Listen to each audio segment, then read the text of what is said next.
Magician, come out, wherever you are. Hello, everybody. Magical powers. Wow. Microphone.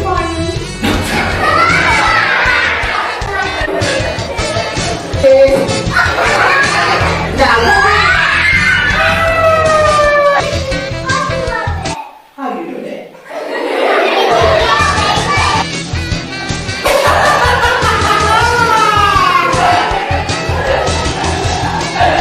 A real egg. How did that happen? What? I bet it's the wind from your wand. Yeah, because when you do this, it should make wind.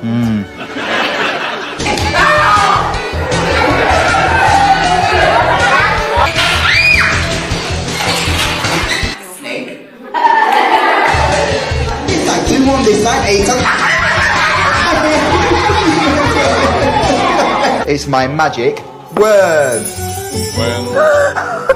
Wow. Made a ball. Would you like to have a go? Is it a plane? Is it a board? No, it's my magic word. Wait, what? Wow.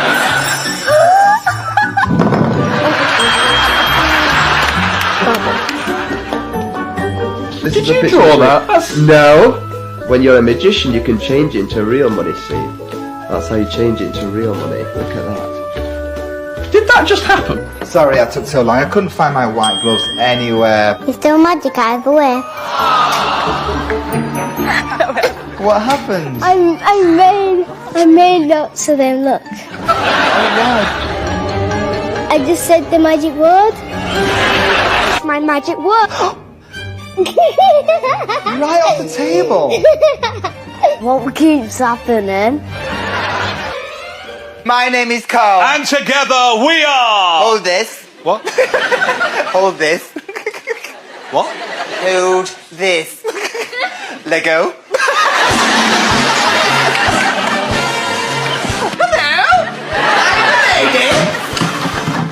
Bucket 1, bucket 2, bucket 3, let's hear you! Congratulations! Hold on, we're a little bit longer. That's again. I'll find the lady, here's the lady! Stop making that racket! I was nearly finished. Magic Carl. He was magic. Did he maintain everyone's attention Yeah, for the period it of was his really, act? it was really funny. And well, fair play to him, because Yeah. I've been to some kids' parties where, 2 minutes in, that's it. You've lost the crowd. Yeah. They've gone. No, do you know what? He was brilliant. He was magic.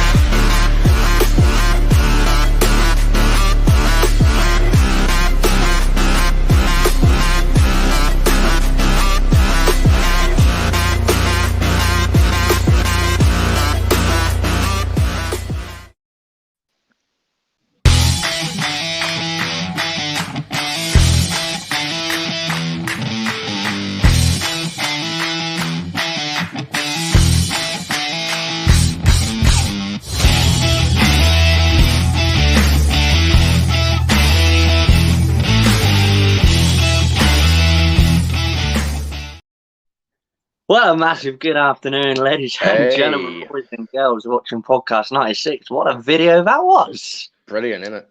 That was awesome, man. I mean, I'm slightly worried now how we're going to follow all of that, but goodness me, that was brilliant.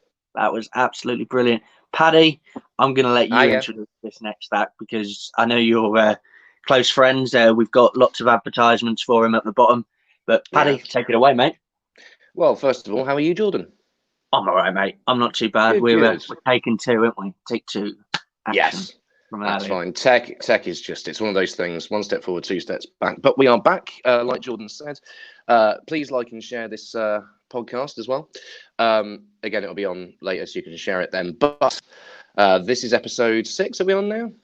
Oh, who have we had? Something like that. You and Reese, Carly and Nathan. Together, didn't you? Carly and Nathan.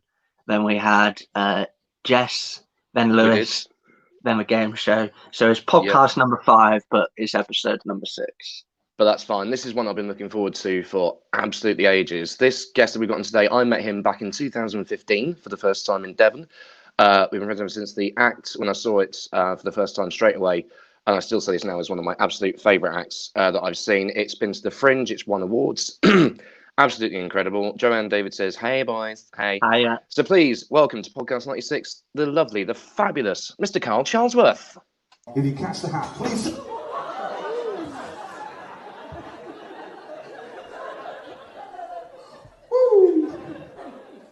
So, ladies and gentlemen, what I'm going to do is I am going to throw this hat into the audience. Now, if you do see the hat come towards you, please.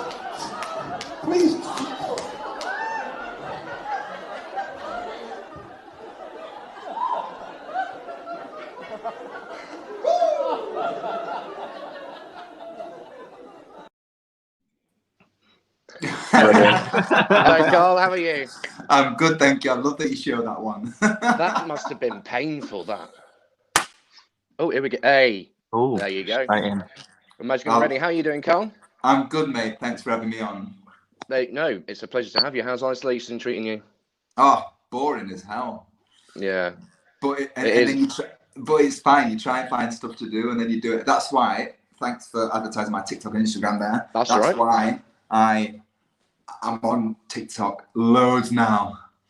So you kind of take the self-isolation time to do stuff like that. I mean, some people do it and actually make a good go of themselves to, I don't know, be productive in something else or learn something, whereas I just make loads more videos just to become more popular on social media, so that by the time self-isolation's over, I'll have hundreds of thousands of followers, hopefully, and then I can get my funny videos out there to a lot more people. That's all I care about. Which is the point. The one thing we ask everybody we get on, because obviously everyone's abusing the streaming sites and all this sort of thing. Have you got 1 or 2 recommendations for things that people may not have seen and where they can watch it? I have. I don't know if it's still on there, but I'll say it anyway. It's Californication on Netflix. I've seen it before. It is.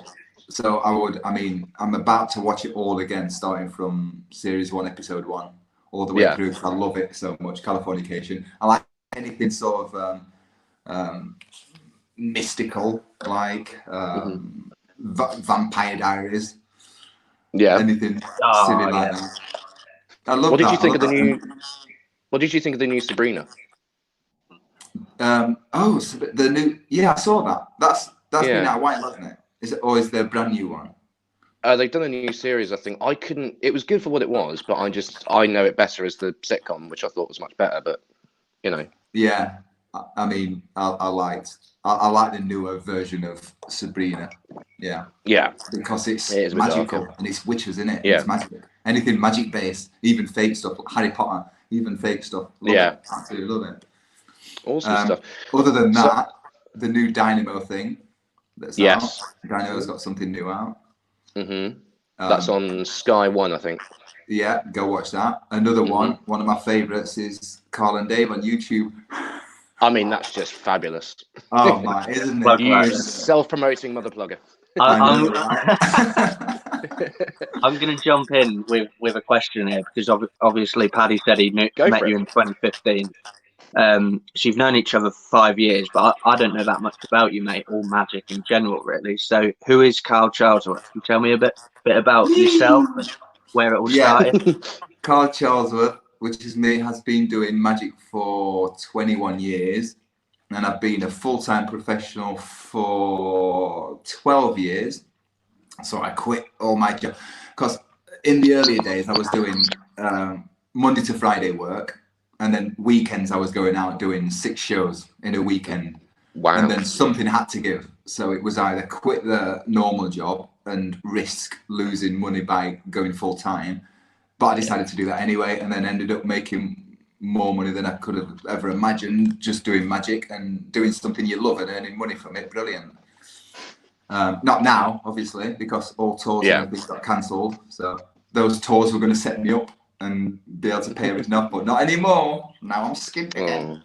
But a lot of people are in the same boat, and it's not getting me down. I like change. I like different things. I'd rather it wasn't a virus, but it's, you know, because one of the things, one of the things you do. Uh-huh. That was I was going to say. One of the things you do is you're one half of Carl and Dave. How did that come about?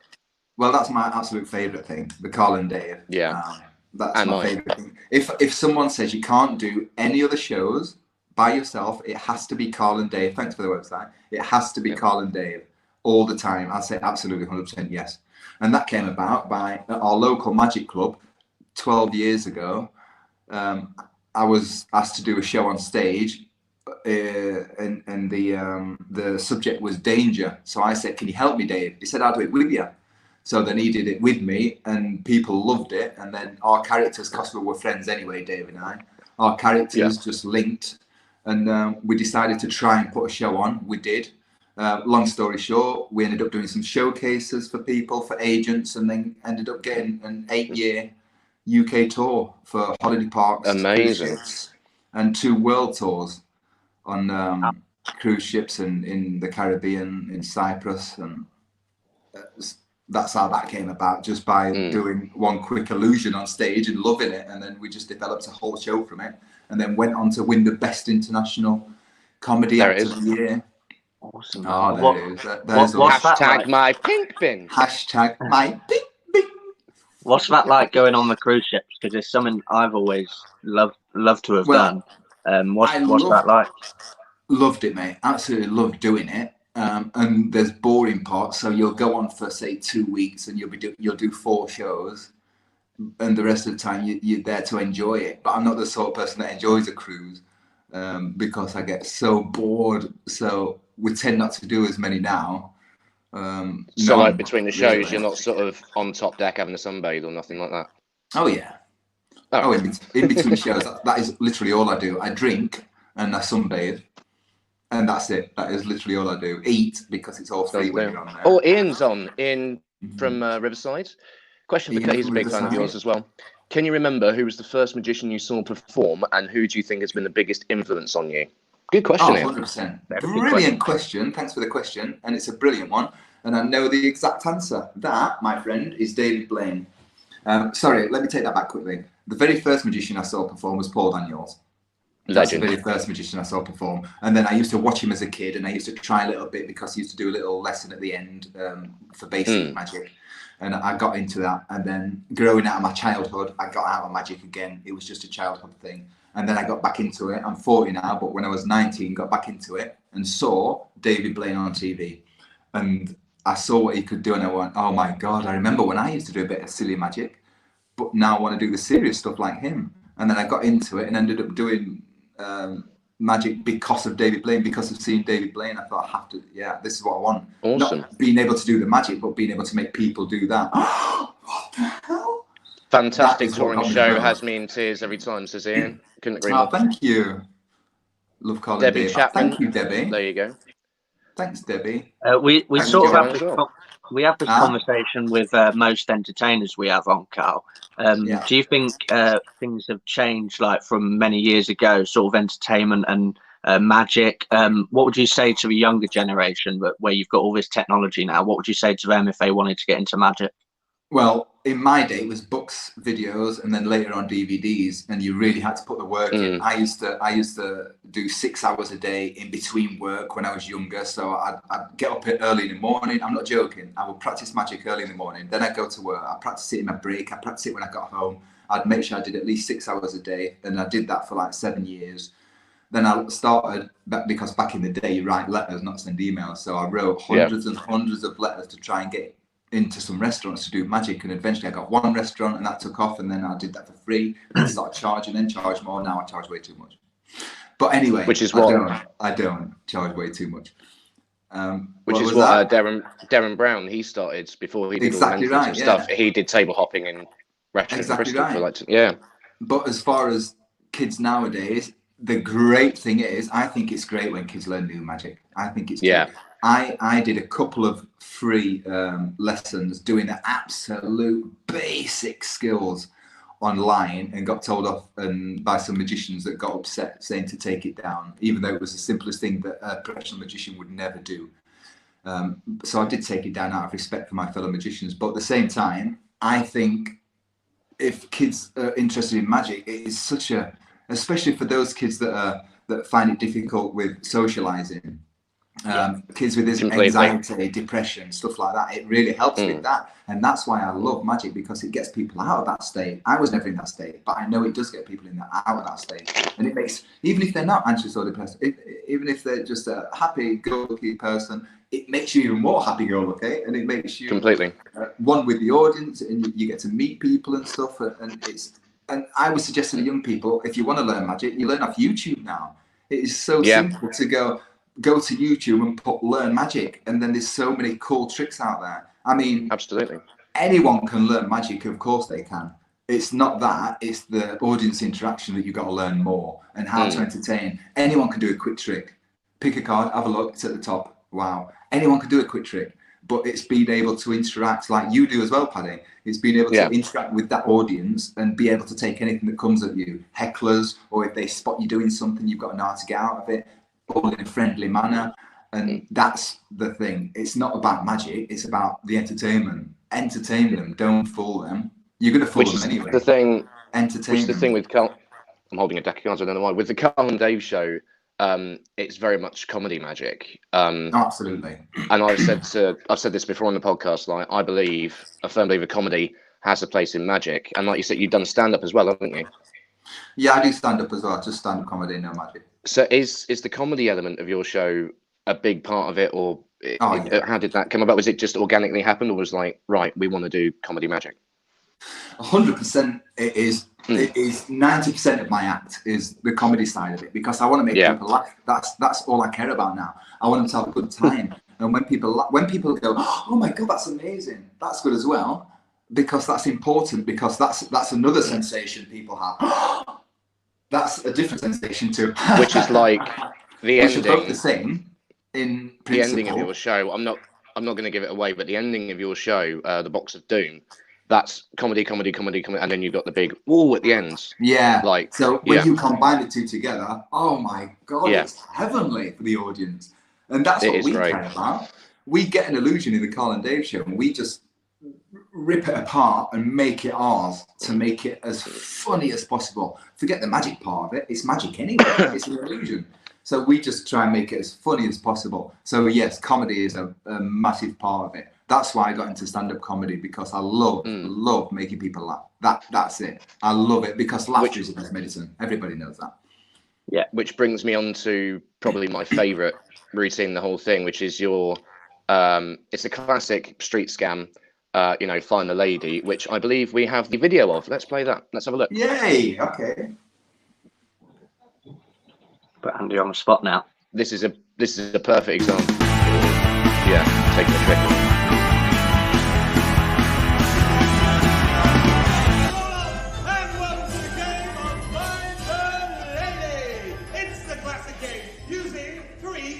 Bucket number 1, bucket number 2, and bucket number 3. And of course, the lady. Hello. I'm the lady.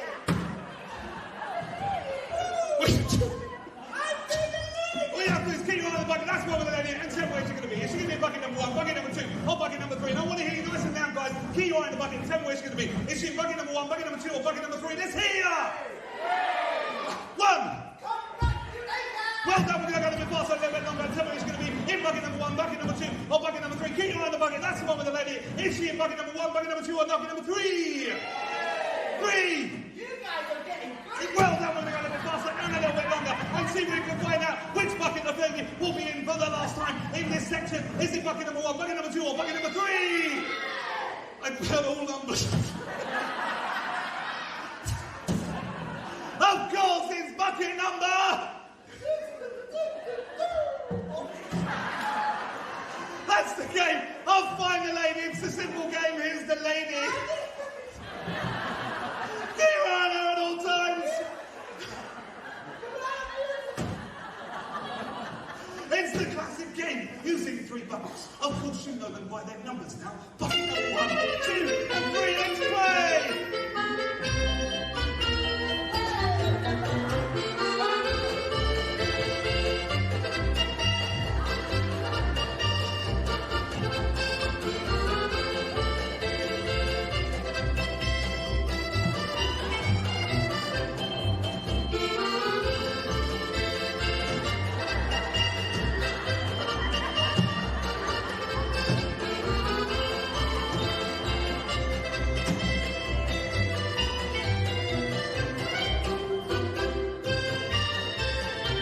Dramatic lighting, please.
Thank you, lighting. Let's hear it for Carl.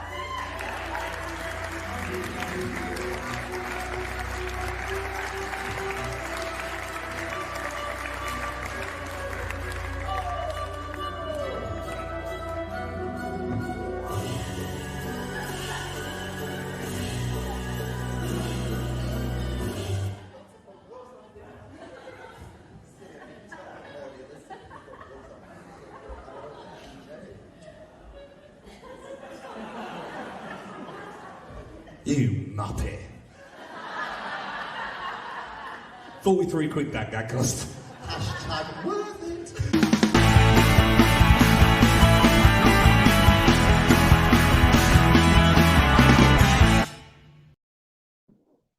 Brilliant. Brilliant. Superb. Do you know Again, what? Are you cooking? I can't hear you. Am I back on? You are back Yeah. on. Can you hear us? Is he mute? Hello? Can you Try hear that. me? Yes, Matt. We can hear you. Yeah. I can't hear any of you. Uh. Oh dear. Okay, Andy, do you want to put a Andy, message backstage? in the chat? Oh, there we go. Let's see if I can turn the volume up. No. Don't know what I have to do. Okay. Log off. Okay, we'll do it. Yeah. There we go. He's found it. He'll be back. So Well, again, I don't amazing. know if you've seen. Have you seen that video before, Jordan? It's brilliant. Never. I've It's what got I a was saying. question. It's a classic routine. It's a classic routine, like, you know, cups and balls or find a lady, or whatever it's called. That used to be a scam. In some parts of the world, it still is. But like taking that and putting that routine together, it's honestly one of the funniest things I've ever seen. I've got a question for him when he gets back, but that was Yeah. just amazing. Like, oh, But it's like I was saying, that you make it comedy, but then with the face in the bucket when it's on the metal sheet, that's the whoa, what the hell moment. Which I'm kind of sad that I know how it's done, but well, that's the question I've got for it's him. okay. You know, people watch it differently. You can watch it, whereas you're a magician and Andy's an illusionist, and you guys can watch it and you can appreciate it in a certain way. But people like me who doesn't know magic, we watch it and we do appreciate it, but in a completely different way, because where we don't know magic, you know, it's but you want to believe every part of that is magic. Absolutely. There's Absolutely. just- And again, it's like the first time I saw it, I was like, what the heck? Because even as magicians, Andy will say this as well, there are still some things you watch, like whether it's on BGT or Fool Us or whatever, and even still you're like, what? How the... Well, I've got an idea. But then for me, personally, I don't know about Carl, but me personally, that spurs me on to learn more. Because I will never find out how a trick is done unless I'm going to perform it myself. Because for me, it, you know, keeps it real, if that makes any sense. Yeah, definitely. That was. I hope we have more videos like that. That was brilliant. It really was.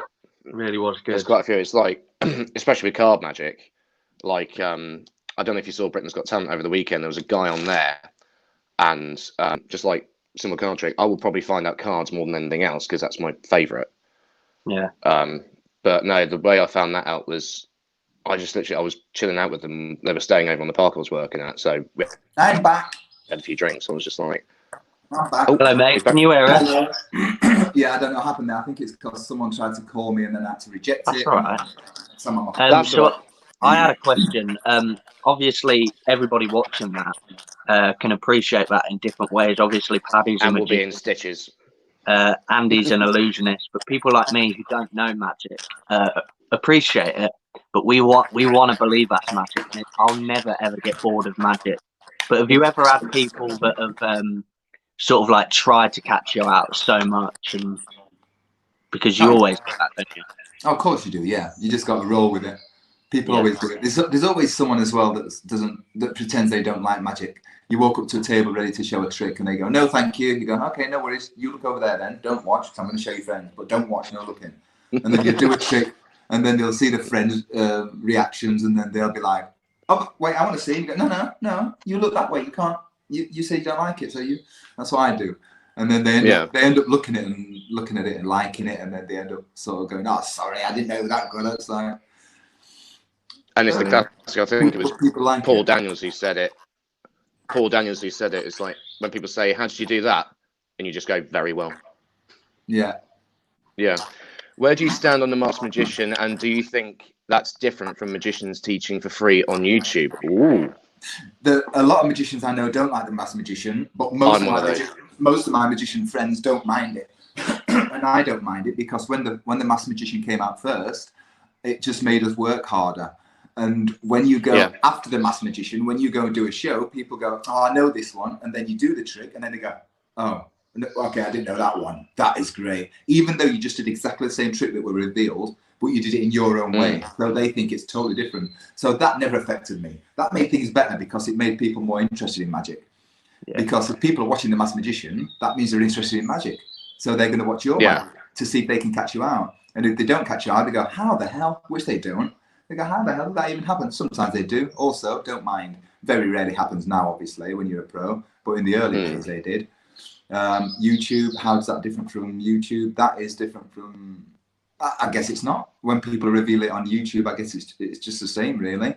But the great thing is, when magic is revealed, the only people that it's going to affect... it's going to affect no magician. What it's going to do is, the people that watch the Masked Magician, it's going to make people learn... Hi, Jasmine. It's going to make people learn magic. Yeah. I mean, it's like... And then the people that don't want to learn it, the people are going to try it, do that trick, and then they're going to go, "Oh, this is hard." And then they give up because they realise how difficult it actually is when you put it in front of an audience. Most people give up and go, "No, I'm not doing that then." But some people do carry on, which is fine because that means they're magicians anyway. They were... Which is why I liked Penn and Teller. It's a few years ago when Jonathan Ross was on BBC. They came on, they did the cups and balls, their routine, and then they finished. But then they did a version of it with see-through plastic cups. So you could still see what was going on, but they made it still a performance in itself. Like you were trying to keep up, but just like it still made it a performance. What's the one thing you get asked the most? For me, genuinely true, whenever I do cards, this shuffle is the one thing I get asked the most. How do you do that? And obviously I'll teach people because it's just a shuffle. It's just a shuffle, but I'll teach them that. What's the one thing you get asked the most? You know what? It's very similar. It's like when you do something with cards, they go, how did you do that? You go, "No, that's just a shuffle pipe. You haven't seen the magic yet." You right, baby. Yeah. But yeah, that is the thing that I get asked the most. Obviously, it's always, "How do you do that?" Actually, I think it's either that or that one, the flick out. Is he still there? We've not lost him again. Oh. It happened again. No, we're back. That's all right. We've got you. I think there's a few types of people that watch, isn't there? There's people like me that just want to watch and enjoy it. There's some people that want to catch it out. Do you get that a lot? People that try and catch you out in the act? Oh, of course, always. Yeah. But that's another thing I get asked. How do I do? I like them people. That thing. Yeah. And I was going to ask, how close? Because all of you magicians, you're very close. How close is that sort of circle? Well, a lot. It's like any other career, not career. It's like any other thing where colleagues or friends or whatever. That there are some that are close and have their little clique, and there are some like myself that will just talk to anyone if they're interested. But if they're not bothered, also I'm not bothered. But like everything else in the magician society, there are people that just want to stick to their close circle that might think they're better than everyone else when they're really not. There's no one better than the other. I mean, there's people that I know that have got the absolute amazing skills with cards, but they're not that good with an audience. There are people that I know that aren't that good at magic. There are magicians that I know that aren't that good at magic, but they are extremely good with an audience, which does make them good at magic all of a sudden. It's like, because it makes them an entertainer. They're entertaining. The sleight of hand isn't top form, but their entertainment is. So people don't recognise that the sleight of hand isn't top form. My sleight of hand is top form. My entertainment is top form. Just saying. Yeah. Why you are? No one. Brilliant. But even again, like probably one of the greatest, Tommy Cooper. Gets it wrong, but then eventually it goes right. And even if it doesn't, it's just fits of laughter. Oh, of course. That's all he cared about, laughter, because he was an amazing magician. Yeah. No, completely. I was going to ask something and I've forgotten what it was, but that's fine. Have you got any more comments, Andy? Yeah, let's have a look. Very professional podcast, lads. Sorry? Very professional podcast you got here. Why, thank you. All right, then. Like you said earlier, where you've got into the TikTok because of this lockdown, I was, I think it might have been like 1 a.m, maybe, and I just thought I need to do something. And I thought I could do a podcast and talk about football and entertainment and everything else. And at first, I was just going to go Facebook Live, and then I got Andy on, and he put all this together. And then obviously Paddy, but this podcast has been really good for us, hasn't it, Paddy? Let me ask because with me and TikTok, it was when I was working in Hastings last year. We had a guy called Capital Craig, who's like one of the big people on TikTok. Our GM basically offered him a free holiday to come and make TikToks to advertise the park, and he got me into it, and now I can't stop doing them. How did you get into it, Carl, and find out about it? Good question. Well, I've only been on it. I haven't been on it a year yet. I've been on it a few months with Carl Charlseworth. I got on there. I've been on there a few months, and then I made one a couple of weeks ago for Carl and Dave as well. But a friend of mine called Ashoni on TikTok, it's Arshoni10. He's a friend of mine, and he said, "You want to get TikTok?" I said, "What's that?" This was like, say, I don't know, 6 months ago. He said, "You want to get TikTok?" I said, "What is that?" And he said, "It's like a platform. It's like Instagram, but for videos." And he said, "Get some of your videos in there. They'll do well." So I put a few videos in there, got 15,000 followers overnight. And then I started pushing it even more, putting more funny videos out there, being myself. And I think I'm now up to 36.2 thousand on there. You are. And then I showed Arshoni, and a few months back, that's when he was on less followers than myself. And I look at his TikTok now, the guy that told me to get on TikTok, I was above him, but I look at his now, he's got 6.5 million followers and verified. So I guess he's probably making money from that, I don't know. But because I know he really knew how to do it. When we had our training session for the company we work for now, the whole subject of social media was brought up, and obviously the do's and don'ts, and TikTok was a new thing for a lot of people, and it was kind of, I think the room was kind of split in half, wasn't it, Jordan? Some people were like, "Oh, that bloody thing," and half of us were like, "Oh yeah, that's a cool idea." Those of us are on it, but it really has helped. But I think what we do is people are really trying to bring some positivity to it with their videos. So. But Andy's just lined up some of your TikTok videos, so you can have a look at. Let's have a look. Okay, it's a big one. Oh yeah, stop it. Okay.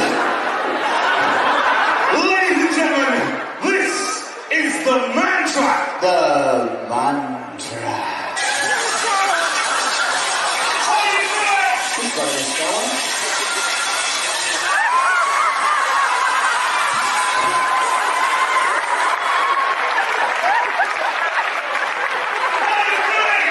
Just getting all sparkly clean.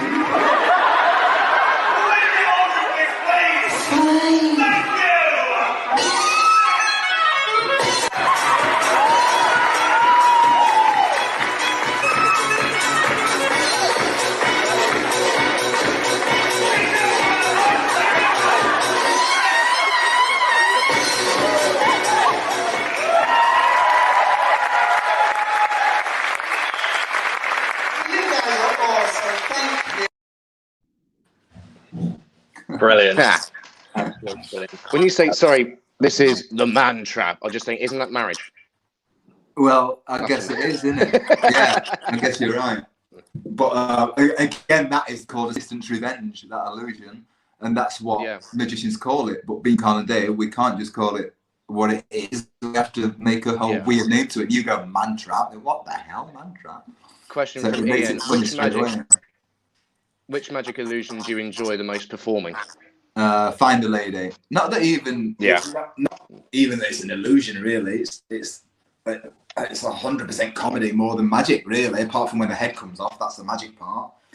But that is my absolute favourite, because that's the one that people recognise the most, and that's the one that the director of Crackerjack on CBBC, that's the one he saw and told us to come along and do that on TV. It's the most popular one. It's the one that gets the most views all the time. The timing of that, especially on your part, the timing must be like, oh, has that ever gone wrong? Have you missed a cue? Oh, yeah. Do you know what? I've come out of that box with an eye bleed there, a cut on my head, literally bleeding as I come out of the box, and people think it's part of the act, so they're laughing, but I'm like literally bleeding, but I'm laughing as well. I'm bleeding. And so it's gone wrong. Not often now, but now and again it does, obviously, because once you're in that environment and all the audience is there and you're excited to perform, so you start to try and do it faster. To excite the audience more, and then stuff happens where you get slammed against your head, and there's bits that happen by mistake, that like when Dave puts the bucket down, he slides it across and my head came up too early when the bucket wasn't there, and he slammed it against my head, and the audience went wild. They went wild with laughter, so now we keep it in. So it hurts a bit, but we keep it in just because we want to make the audience laugh. That's all we care about. So now we keep it in. So that's my absolute favourite. Yeah. And then the second to that, like real, as in proper magic illusion, is the Box of Doom that we made. Yes. That's a favourite. I mean, is there anything? Sorry. Is there anything you don't necessarily like about the world, or is there any about the world? And any of the negativity, mate? Is there anything you don't like about whether it's magic itself or the industry or anything like that? I don't like sometimes the jealousy of the magicians. Most magicians, most of my friends, they congratulate you and they're happy for you if you start doing really well. And then there's the other side that don't, and that say, "Oh, what are they doing on TV? Why did they get on TV? It should have been me," and all that stuff. But I was buzzing when I found out about Crackerjack. I was buzzing. Yeah, thank you. But I mean, and most I went on iPlayer and I caught up. Yeah, most are fine about it. I don't like the seriousness of it. It's like magic is entertainment. It's meant to be fun. So when people start taking it too serious and politics get involved and you shouldn't be doing this, you shouldn't be doing that, blah, blah, blah, forget it. Stop worrying about that crap. It's entertainment. Have fun with it. It's magic. Relax. That's what I don't like about it. When it's taken serious, when magic is taken seriously by magicians, don't take it seriously. It's entertainment. What the hell? I mean, surely when you're learning a trick, then you kind of have to, because you need to get it on point. The sleight needs to be there, the whatever. So that's the serious part of it. Yeah, I guess. Because there's one. Jordan, you carry on for a second. I'm just going to find something. 1 sec. No, I think Andy had a question there. Who's been your favourite magic act on Britain's Got Talent to date? Today, oh God, there's been a few, because I've got to say my friends, because I've got to say it's been my friends. So Jamie Raven, he did really well on there. I think he second on one of them. So sorry, are we talking about BGT? Yeah, somebody just said who was your favourite act on BGT? Did you see the one at the weekend? That was brilliant. Magical Bones, Richard. Magical Bones. Yeah, he's fantastic. Richard, I don't know, I can't remember. Magical, he was brilliant. Yeah, he was brilliant. I did, obviously, being a magician, I did send him a message afterwards on Facebook to our Facebook friends, just say congratulations, because when I see that, I am happy for them. I'm genuinely happy for the people that make it. So he's going to do really well. I just wish I could do a backflip. Yeah. And another one, of course, all my friends that have been on BGT and done well. One of my favourites ever was X. Yes. He did so well. And then he came back and did it again. The following year, was it? Or a couple of years later, whatever. He did it again. And yeah. So no, X started as himself, didn't he? Yeah, I forget his name, but yeah. So Mark Spellman, yeah, he's a friend of mine. That's why I support him so much. So he went on as Mark Spellman, and then the following year or a year after that or whatever, he went on as X, and then revealed himself when he like got into the finals, whatever. But absolutely brilliant way of doing it. 100% entertainment. Completely. So yeah, I think he was probably, if not my favourite, one of my favourites. Going back to the comedy, whether it's a singer that gets a round of applause or a magician that gets a round of applause, what was that first reaction when you were on stage? What did that feel like? Whether it was laughter or a round of applause, what did that feel like? It's literally everything I dreamed about. It's like that's what I wanted. I wanted the wow, but more. I wanted the laughter, and that's what we got the most because that's what we pushed the most. Yeah. We pushed the comedy side of it. And when we got that rapturous laughter, I remember a few times I got a standing ovation, and that, oh my god, that is amazing. Yeah. And it's such an amazing feeling. It's such a buzz, and then you're buzzing, and then like if we're a long way away, if we're in Wales, and then it's going to take 6 hours to drive back. For the first 3 hours driving back, you're still buzzing from the thing, and then the next 3 hours you're just bored of driving. But the buzz keeps you going for so long when you get such an amazing reaction, which thankfully, because the Carl and Dave show is so consistent now, thankfully 99.9% of the time it does get the best reactions. Yeah. And keeps the buzz going. It's like I always say to people, being obviously Holiday Park entertainers, we do a bit of everything. So if I'm on stage, I've sung a song and you get the clap, that's really nice. Of course. It's a silly way to put it. But then, you know, I'm doing magic down the pub or whatever, and it's like, that for me is better. Yeah. It's weird. No, I've just found this. This is the one trick that I've really struggled with. What is that? That's the hawk, Alexander Kuller. Oh, okay. Oh, that's sleight of hand, isn't it? That takes quite a bit of sleight of hand work. Is that sort of, but it's like the gimmick in it. I'm not going to show the gimmick that's in there, but it's the one where you got like a deck of cards, and then obviously you put the deck on the floor, but you're not touching it, but the card just appears on the top without you even touching it. Yeah. And it's such a hard, like, I can't, and I've kind of given up on it, but I've still kept it just in case I do. What would be your advice if you're struggling with the magic trick? Say people out here watching or learning, like myself, and they're struggling with a trick. What would your advice be? If you're struggling with it and it's getting to you, and you're thinking, oh, how am I going to get this? Leave it for a day, and then go back to it again, and then keep trying, because the best magic tricks are the ones that are the hardest to learn. Yeah, absolute best magic tricks are the ones that are hardest to learn. I myself, I've stopped years ago. I stopped buying magic. I even stopped learning new magic. What I did is learn to entertain more. Rather, I now try and keep my magic tricks kind of to 3 or 4 per table if I'm doing close-up magic, or even less, 2 tricks, whatever, and concentrate on the entertainment. Sometimes I'll be at a table making them laugh for 10 minutes before I've even done a trick. Because I now forget about the magic side of things. Of course, I still do the magic part, but I kind of put that in my head and concentrate on how I'm entertaining them. And that's why I haven't bought anything new in years. I haven't learned anything new in years, apart from entertaining more. Of course, you're always learning, because you'll do a magic move and you go, whoa, that worked. What was that? And then you carry on doing that. So in that aspect, I'm learning more. But for there's some tricks like, let's go back to it and keep at it 100%, because that's going to be the best one. There's some tricks like extreme burn.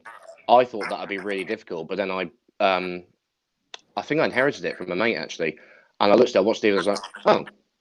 So there's the other aspect of that where it's, if you find it simple, sometimes the simplest magic is the best. Oh, absolutely, because you can concentrate then on your entertainment. Yeah. This is why I don't like like even difficult tricks. Even just a French drop for kids, you know. Yeah. Amazing. Yeah. Entertainment value.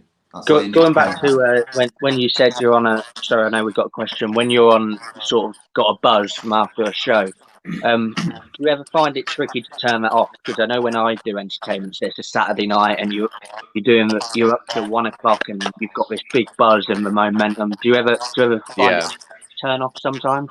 Oh yeah, absolutely. Like not sometimes, always.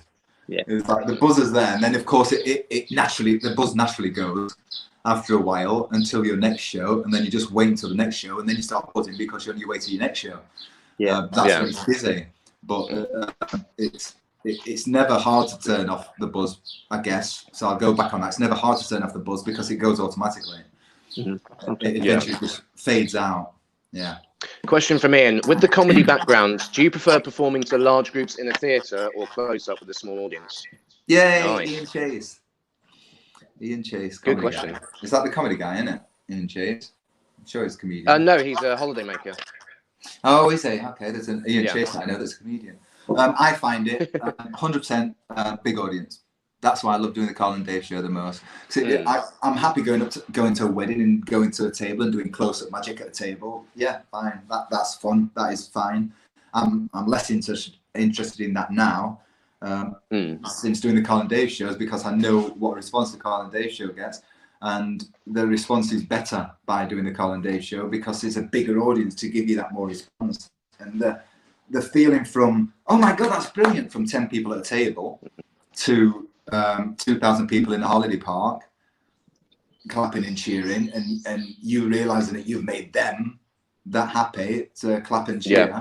That is what that is the best. That's the best feeling ever. So 100% theatre stage, 100% stage, rather than something we touched on the other day, and I want to come back to this. It was a point we've covered a couple of times with other entertainers. Keeping kids' attention is one of the hardest things to do. And most of my magic, when I do it on parks now, it is mainly in the kids' time, because I think kids appreciate it a bit more. Like, I do table hopping and stuff, but do you find that as well? Not anymore. I used to. Of course, in the early days when I started doing kids' magic, it was hard to keep their attention because kids just want to stand up and walk away no matter how good you are. But then over the years, I developed an act that's constantly changing, as in just when this trick is finishing, the next trick is starting. And the next part of laughter is starting, and the next part where they're going to enjoy it crazy is coming, and they're like, oh my God, what's happening? So they're constantly engaged for the whole 45 minutes in a kids show. For the whole 45 minutes of my magic show, the kids are fully engaged because there's more stuff coming, and they know now. Because the kids are clever. In their head, they're like, there's something coming out of this, but I'm enjoying this at this point. So this is great. So now it's easy to keep their attention. As far as Carl and Dave's show, the kids are loving it, and I'm keeping the kids' attention because the adults are laughing and clapping so much. The adults are laughing and clapping, so the kids are like, oh, this must be funny then. And of course, the kids are finding it funny as well. The older kids are finding it funny as well, so they're loving it. So their young siblings are going, my brother and sister loves this, yay. So everybody's loving it together. So it's actually really easy to keep their attention in that environment. Where you've got them all sat down and they're all looking at you and you're doing your magic. So awesome, man. Completely. I want to touch on a few more questions, but before we do that, just a little shout out to guys. If you are watching, like and share the page, Podcast 96. Share it with your friends. We're having a blast at the minute doing these podcasts. It's absolutely brilliant, including today. Absolutely fantastic. And we do also support mental health charity as well. You know, some people feeling very alone right now through this lockdown, and that's very much why we started this podcast. So we do have a mental health foundation, which you can find on our podcast. Thank you. Going back to you, Carl, where's the best places you've performed? Obviously, you said you've done the cruise ships, and have you worked abroad? Like, what's the best place? We've done a few places abroad. I've done a few on my own, which is a close-up magic one. One of my favourites on my own was I was actually asked by Jamie Raven to go and do a show in Barbados. No, was it? No, that Legend. Yeah. Where was that? It was Spain. But I forgot the name. It begins with a B. What's that place? It begins with a B in Spain. Barcelona. So we said, right, you need to go to a hotel in Barcelona. You're going to do half an hour close-up magic. It's a small family get-together. There's about 8 of them. So you're going to fly out there. You're going to do your show. You're going to stay up at a nice 5-star hotel, and then you're going to fly back. And I said, yeah, this is the fee, which was very high. And he went, yeah, that's done. Because they were rich. They were in a penthouse. He had a boat. He had his own boat.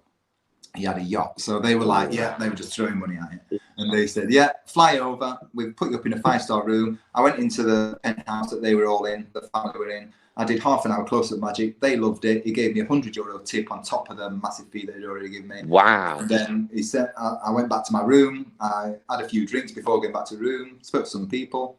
Went to bed, got up, got my flight, came back home. Easy. Love them ones. In and out in half an hour. especially when it's abroad and especially when you're getting paid loads. That was one of my favourites of my own. But with the Carl and Dave show, we've been abroad a lot more with that. Cyprus was one of the best ones for the Thompson Gold holidays. They called and said it's old people. It's like the average age is 75 or 70. Go and do your show for them, and we're like, really? You want us to do a fly-on act for 70-year-olds? No kids, no young adults. I don't think we're going to go down well, but we'll do it. So we did it because we love doing it. So we did it, and they loved it. The old people loved it, and we had a great time. Met some new friends, met some great friends, and that was it. So Cyprus was my absolute favourite. The cruise ships, they were all right, but I mean, they're not the best thing to do. I'm not fussed about them anymore. But my absolute number one favourite is staying in the UK and doing it in the holiday parks, because that is the best audience. I was going to say, guys, holiday because park. That's what me and Jordan did. You find holiday parks are kind of easier because, you know, people are there, they're on holiday, they want to have a good time. So exactly. Is that half the battle, or do you find you have to work a bit harder? No, not at all. That all the battle is gone. There's nothing to do. There's nothing to, unless you've got a bad compare who goes, ladies and gentlemen, it's showtime. And then you go, oh, there's no warm up. So the audience have just got their drinks, they've sat down, they don't know what's going on next. And suddenly it's your act. And then you come on, they don't know who you are. And you're like, okay, now we've got to warm them up before we even start doing our act. And then the first 10 minutes of the act can be people chatting and still until they realise how good it is and how much they can enjoy it. And then they'll shut up. But until then... Especially when Paddy's bringing you on, that's setting you up for a bad time, isn't it? So when Paddy brings us on, which we've said before, Carl and Dave have always said, Carl and Dave, and you know this, Carl and Dave have always said Paddy is the best compare we've ever had, ever, and we'll ever have. Because he warms us up, he bigs us up, then we come on stage, everybody's ready for it, and they're clapping us on stage, and as soon as you go, hello, they're dead silent, ready to listen. So no, a holiday park audience, there's no battle unless it's a bad compare, because everybody's there, they've seen on the list who's coming, and they're ready to watch and enjoy, and they're your... And also, Paddy sorts you out with drinks after the show as well. But we don't. Did you have any holidays? You cook us food. I still remember that there was a time, it was in Devon. We try not to say names of places here, but the one with the three all together. Yeah. And I was having drinks with you guys after. I left my iPad there, and you messaged me like, oh, you left your iPad here. What did I find? About 5 different videos of drunk Carl. Like, iPad here. Don't leave your iPad here next time. I think I've still got them somewhere. Brilliant. Brilliant. Did you have any about 4 or so park holidays lined up this year? Oh, sorry, mate. We did have lots of. I want to see you guys. I'm at Coghouse this year. Yeah. I don't think there was any park holidays lined up, to be honest. I know there was a lot of park resorts, mainly park resorts. There was the one where there's a 3 in Devon. We had 3. We were going to go there 3 times. Yeah. Which is brilliant. I've been there for years. Yeah, and that was off the back of Crackerjack. A lot of them saw our show on Crackerjack and contacted us saying, come back to our parks. A lot of them, Dave contacted and said, here's a show reel from CBBC. If you're interested, we're going back on tour. And then loads of people were like, yes, yes, yes. And I think we got like 70. No, that was like years ago. So I think we got about 40 booked in. So we had about 40 holiday parks booked in, and that was going to set us up for a lovely tour. And then, of course, this happened. So far, to be honest, only 8 have cancelled because they were soon. Yeah. So they had to cancel, of course, because of COVID. But like the rest of them are still on at the moment. But you don't know; they could cancel. You don't know what's going to happen. None of us know what's going to happen. So I hope I see. How do you find? Just to kind of finish this, because I notice time's getting away from us. How do you find the travelling side of things? Because I can't think of anything. I hate travelling.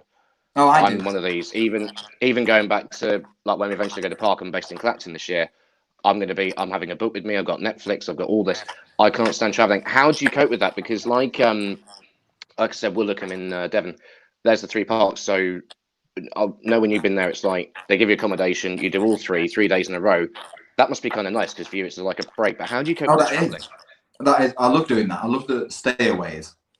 But like when we have to travel back, which is most of the time, we very rarely stay away. So we might have one in Portsmouth, and then the following day we'll have Wales. The following day we'll have we'll go up north somewhere, you know. And then we do have to do a lot of driving. Sometimes it's 8 hours on the road just to get to a park sometimes. So the worst one we've done is we've travelled 7.5 hours to Wales because of traffic and everything. We did our 45-minute show and we travelled 6 hours back when there were no traffic. And that was it. So we go there, 7.5 hours drive, 45-minute show, 6 hours back straight away. Go up the next day to go to Portsmouth. It's stuff like that. And I always do the driving. Dave does all the admin and stuff like that for the show and gets all the shows. Because if I did it, we'd never get any work because lazy. and I do all the social media stuff, and I do all the promoting on social sites, and I do all the driving. That's kind of the deal because one, Dave's a terrible driver. I hope he's watching. And two, I have to do the driving, otherwise I get travel sick. Sure. With two of us, it's not as bad because my own shows, I don't do tours. I don't tour my own show. The only show I do tour is the stand-up comedy. I do when I go on tour with that, and that's a very short tour, and they're all local. So you can't even call it a tour really. But when the Carl and Dave show are the only massive tours we do where we have to travel miles, but there's two of us to talk to each other. And then Dave falls asleep, which is amazing. She gets 2 hours peace. And then he wakes up again, and then you're like, ugh. But then you're glad he's woke up again because you get to chat again, and it's like keeps you company. Sometimes a 6 hour feels like a 2 hour journey because you're chatting and having a laugh, doing some filming. Good question, Ian. What happened to the gaffer tape van? For people watching who don't know what the gaffer tape van is, here it is. Hello, I'm Dave from Carl and Dave, and this is the Carl and Dave van, which is rubbish. So me and Carl are going to wrap the van. What are we going to wrap in, Carl? Duct tape!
That's brilliant. I love that. Again, when that first turned up, I was like, what the heck? Was that something you just thought one day, oh, this will be funny? Or was it like, I'm bored, let's wrap the van in gaffer tape? What it was, we got an old red postal van, as you saw, and then I said, right, we need to get this sprayed because it looks terrible. And then we looked at the prices and thought, nope, we haven't got £3 in the Carl and Dave budget to get it sprayed.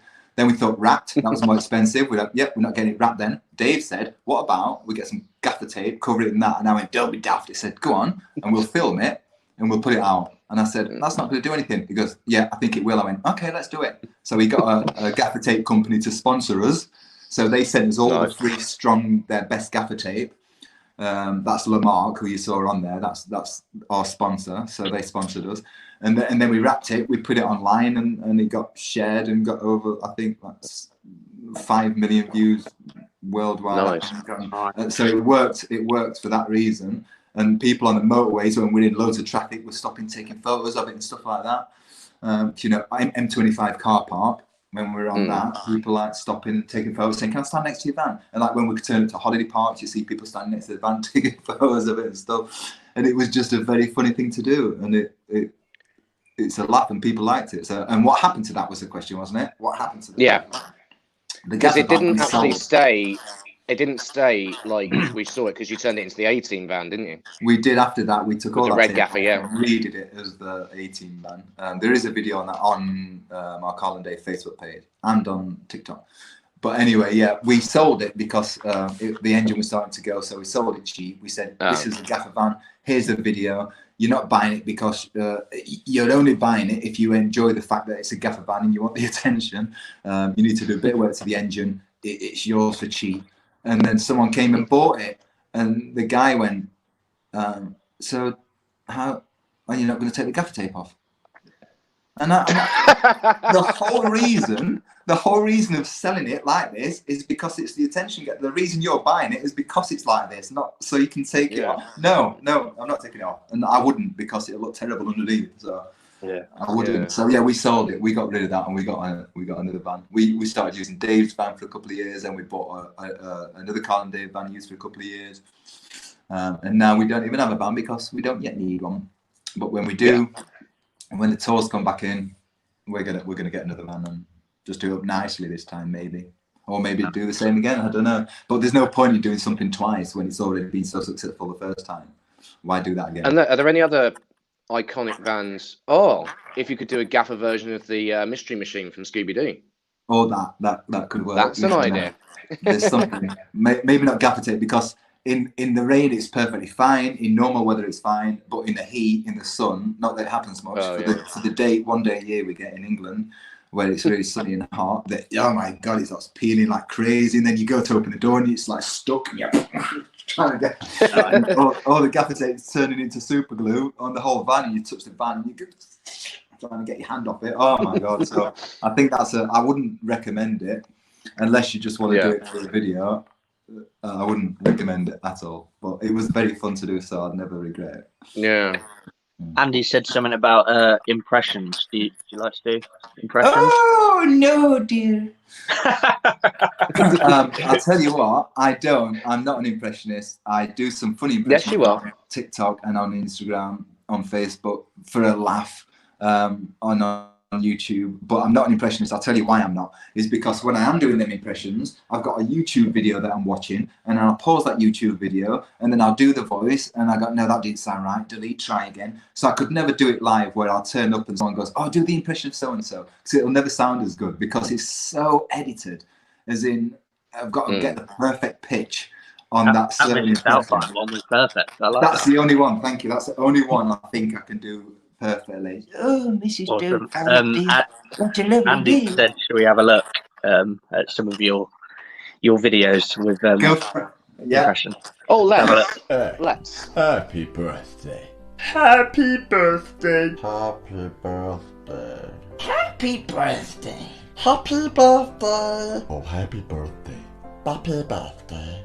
Happy birthday! Happy birthday! Happy birthday, precious. Happy birthday. Cheers.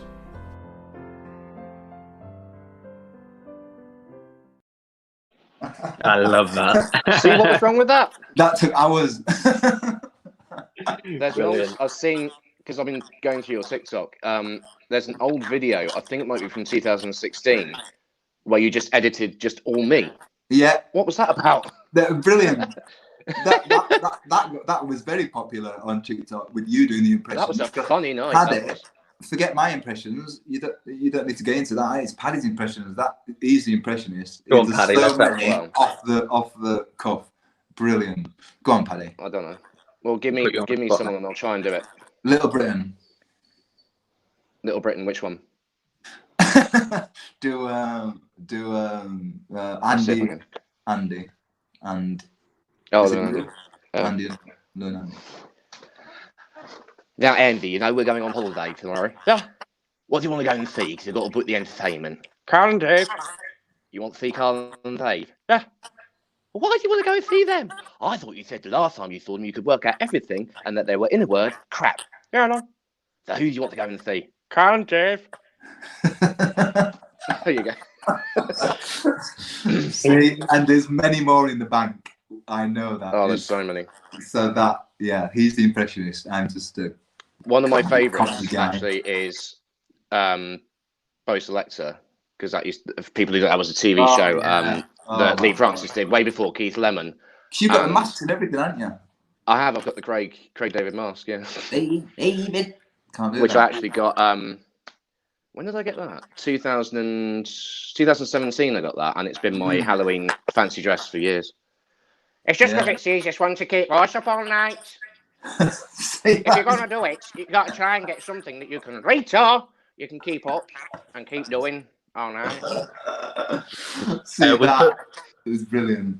We'll put Paddy on the spot a little bit. Have you got any cards where you can show us a trick with to sort of put you on the spot a bit? Why not? Yes, please. You don't have to, but... Yes, he does. Of course he does. There's always cards King on of the Diamonds. table. Look at this card, right? King of Diamonds. Hey, nice. Can we get him full screen, Andy? That's quite smooth. We'll get you yeah. full screen, hang on. Is that a new deck? Oh yeah, there you go. Right, I'll stand up so it's easier and get really close so you can catch it. Right, watch. You show your hand empty first. You do this. Not a new deck, no. Watch. Very smooth. Oh, this is how it changes. You can change it back. Watch. Nice. Just with a flick. They're the quick ones you can kind of do on camera. There's many more, but I'm not going That is brilliant. That flick change, that's the one that I cannot get. Oh yeah, that one I can do. Yeah, which one? But it's the one where you get the card and you do that one. That's Oh the yeah, one I never get. that's a great one. It's one of my favourite ones. I'll do it again quick so you can see if you can catch it out. The great thing about camera, if you get it wrong, you can move your hand quick. Watch. Nice. My brother, he's on next week. He loves card tricks. That one you just did, that one there. I can do that one. Have you learnt to catch yet, Paddy? Oh yes. Yes. Have you learnt to catch it in the deck? The one I like Me is neither. the mouth, where you flick it and you but I can't ever do that. Oh, that's on one of my latest videos, isn't it? On TikTok. Yeah. So go to Carl Charlseworth TikTok and you'll see that on my latest video. Goodbye. At Carl Charlseworth. We were going to touch on your Instagram as well. Just have a look at your Instagram. I don't know if Andy's got any videos or an advertisement at the bottom. Me dá sequência de peixe, mas quero que aguente meu sentadão.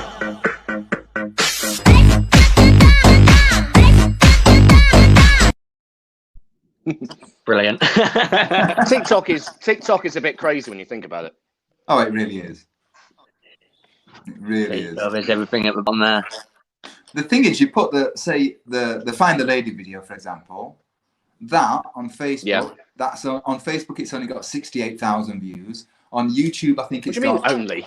I think it's only got 15,000 views on YouTube. But on TikTok, it's got 2.5 million. There you go. And it got to that in a week. So it's like you're reaching a much wider audience with that. With TikTok, I think now. That's the latest thing at the minute, isn't it? I think businesses are going to catch on because it's like people start to think it's just for kids, but then they realise there's so many adults on it, and then adults made social media. So no, it's not a kids thing. And The Rock is on it, and Kevin Hart, and loads of comedians and funny adults are on there making. Gordon Ramsay. Gordon Ramsay are on there. When people say, "Isn't that just for kids?" It's a laughable thing, isn't it? Just for kids. Yeah. What a laughable thing to say. Isn't that social media thing just for kids? What a stupid thing to say.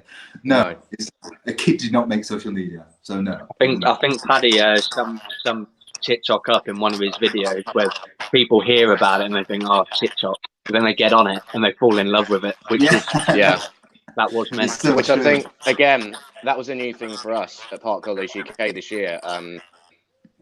The regional managers, they set an account up for the Park Stars, and we've been encouraged to send stuff over. I think we were one of the first companies to do that. Brilliant. And you can follow Park Holidays at PHUK Park Stars. I'm all over. Andy just put something on the bottom. Yeah, let's have a look at this. He's done very, very well on the circuit. Will you please welcome Mr. Peter Kine over here? Hey kids, it's your old pal Christy here.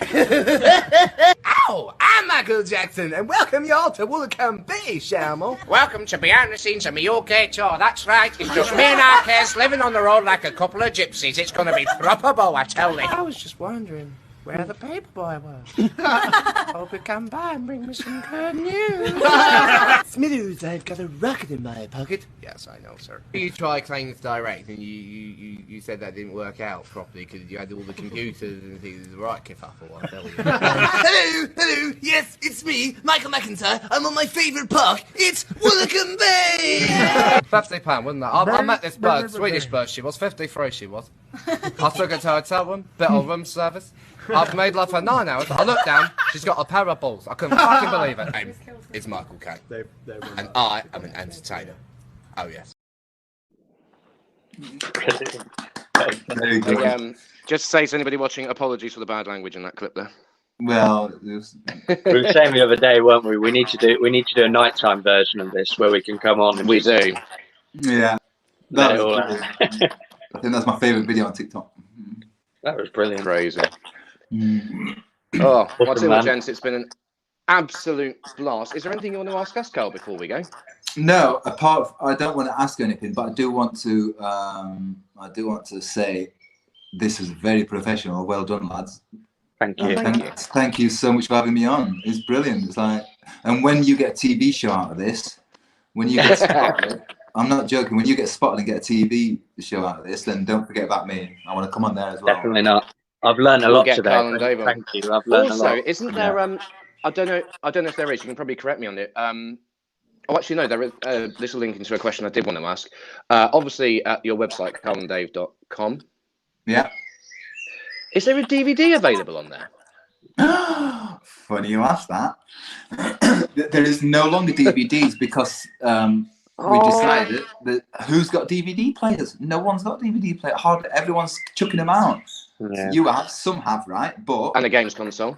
On the last tour, on the very last show, we had at least 5 people say, "I don't have a DVD player anymore."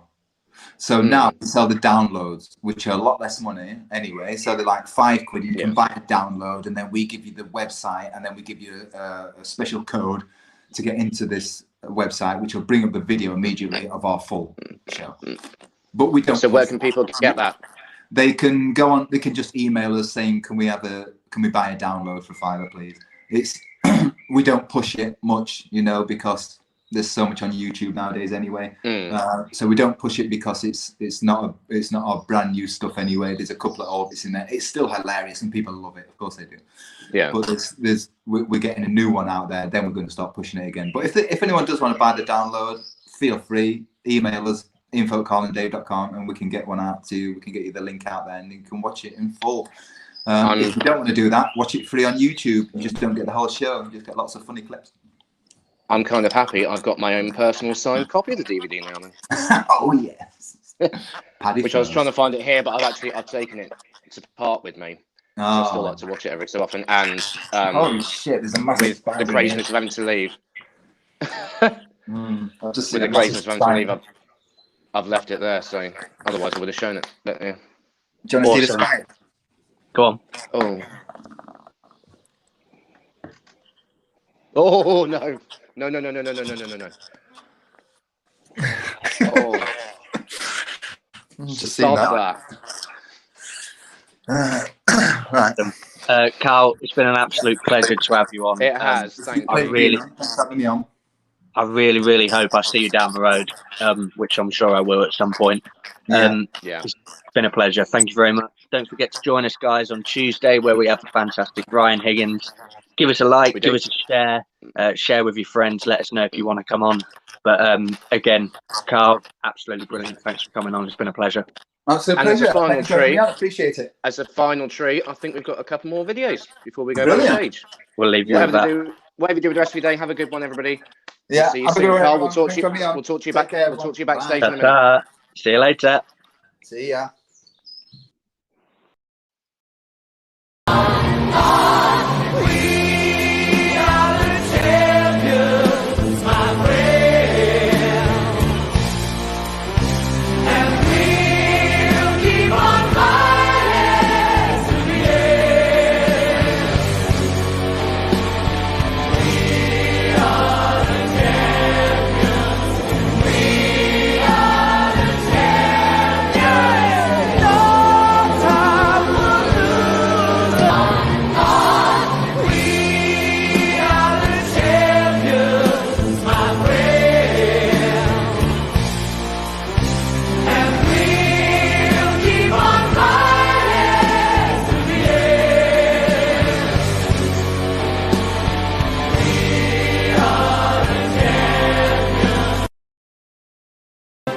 Come on, Matt, let's do this. Baked potato changed my life. Baked potato showed me the way. Yeah. If you want to know what is wrong from right, you must listen to what potatoes say. Wash your hands and stay indoors. Thank you, baked potato. Only visit grocery stores. Thank you, baked potato. And if you want to have a better day, you must listen to what the baked potatoes say. Keep your distance, make some space. Thank you, baked potato. Remember not to touch your face. Thank you, baked potato. And if you want to have a better day, you must listen to what the baked potatoes say. BAKEDPOTATO. Baked potato. Well done. Oh, cheers, Matt. Don't forget, everyone, stay home, protect the NHS, and save lives.